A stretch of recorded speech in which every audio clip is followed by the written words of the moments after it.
I hope you see this EndNote window here. Okay. So when you launch EndNote, this is how it will look.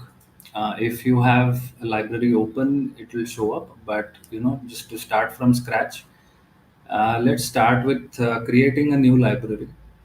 So you can create a new library by clicking this button here, or in the file menu, click on new.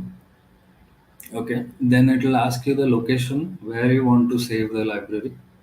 You will notice that the file extension for this is ENL.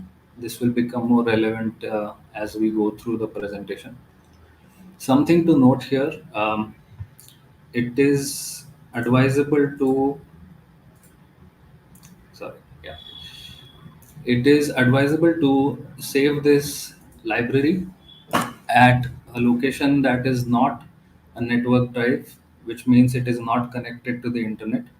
That includes, if you're in the Microsoft system, the Microsoft Office has this application called OneDrive.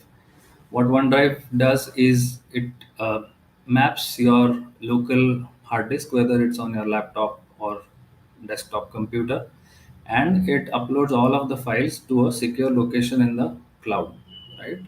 So the way EndNote works is it does not work very well with services like these.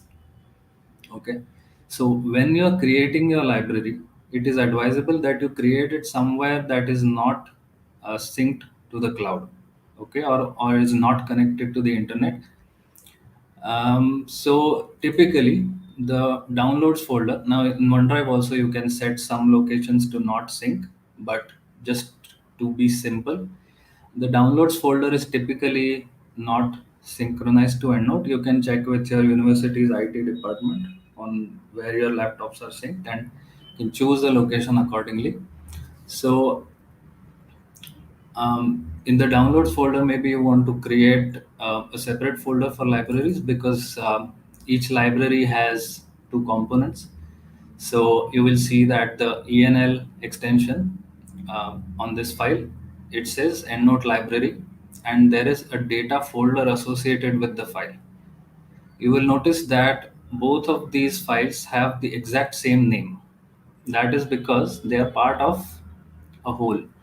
So you can think of this ENL file as the skeleton of a body. If we take the human body as an example, this is the skeleton, and all of the, if you upload PDFs to the library, all of that is stored in the data folder.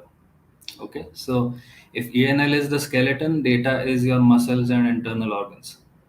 Okay, so one is not complete without the other, which is also why if you are backing this up to another location, or if you want to send this library to someone, you have to ensure that you create a zip folder around these files together, or there is another method which I'll go through shortly.